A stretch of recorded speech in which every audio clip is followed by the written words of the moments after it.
Hi friends, in this COVID-19 period, DRDO's RCI, the Research Center Imarat, has come up with a new non-contact based attendance management system. And I am going to brief you about that. So, this is Shubhankar Saha welcoming you to my channel Takniki Vikas. So, let's start.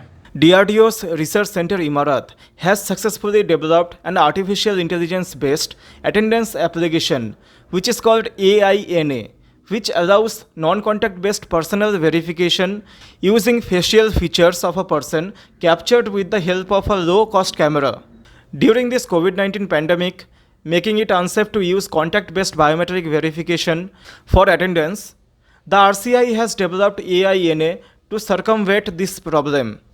Radio frequency identification or RFID readers and hand geometry readers are used in almost each and every offices. In case of hand geometry readers, a hand scanner is used and the found geometry is matched with the existing data. But RFID's working principle is a bit different. So before going to AINA, I am going to tell you about the RFID's working principle. So let us see first the frequency range at which these RFID tags are operated. So there are three frequency ranges. Low frequency range, which operates at 125 to 134 kHz and can travel up to 10 cm. High frequency range, which is around 13.56 MHz and can travel up to 1 meter. And ultra high frequency range, which is around 860 to 960 MHz, can travel up to 10 to 15 meter. So let us know about the components of the RFID reader. RFID reader mainly consists of three components. First component is RF signal generator, which generates radio waves and transmit through antenna, and to receive feedback signal which is coming from the tag, or you can say RF tag, is received by a receiver or signal detector. And one microprocessor is there which processes the received data. Now we will see the components of the RFID tag. The first component which you can see on the screen is transponder, which receives signal from the reader and sends back the feedback signal back to the reader. The energy which comes with the signal is stored in the capacitor of the rectifier circuit, and that energy is used as a power supply to the controller and memory element of the RFID tag. In case of low and high frequency operation, as RFID reader and tag is placed very close to each other, so the working principle is based on inductive coupling.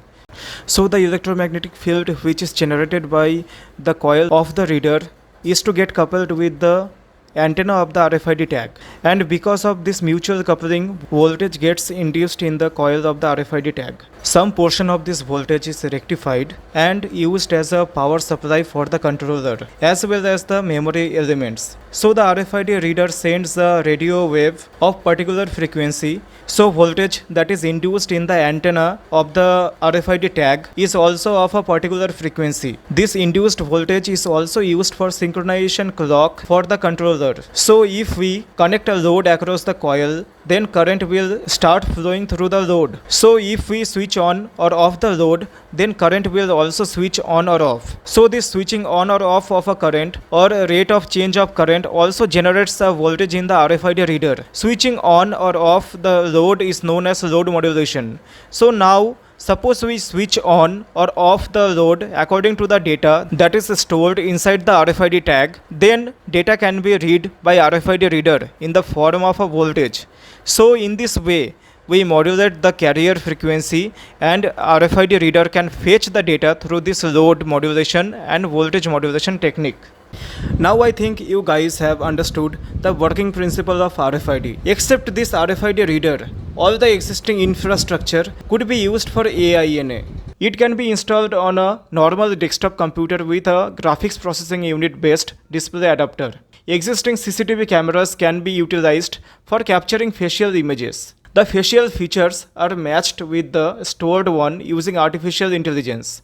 Facial features of several thousands of employees can be stored in the computers, since for each employee, the facial features are encoded in a small 25 KB file. AINA is fully secure as it works as a standalone system and does not require any connection to the internet. Since only the facial features are saved in an encoded form, The actual face images need not to be saved, thereby ensuring privacy and security. Also, the server storing the facial features database is confined to the organization premises. AINA has a lightweight installation process. AINA comes with a very intuitive and user-friendly GUI or graphics unit interface with audio prompts which can be optionally disabled. AINA has been recently installed in ESIC Hospital, Hyderabad.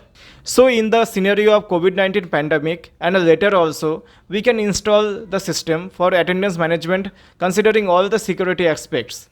I tried to gather more information regarding AINA, but there are very minimum technical information in the public domain.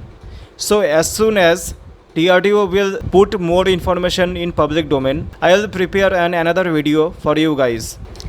So this is all about AINA, and DRDO is very much optimistic about the commercial future of the AINA. So friends, if you liked my video, then please like, comment and subscribe it.